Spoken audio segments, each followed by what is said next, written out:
Time for some quick and easy avocado toast for all the basic ass folks like myself. First, you want to start off with some bacon, toss it in the oven for about 10 minutes at 400 degrees, or until it's crispy enough for you.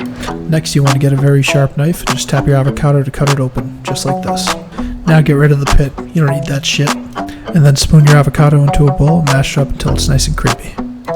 Next, it's time to add some seasoning. Start off with some crushed red pepper, sea salt, a little bit of black pepper, and some garlic powder. Then mix it all up. Now just take your sharp knife and one tap your tomato to slice it. Then after that, just dice it up. It's toast time. Take your favorite toast, butter it up if you want to be a fat ass like me, and just griddle both sides.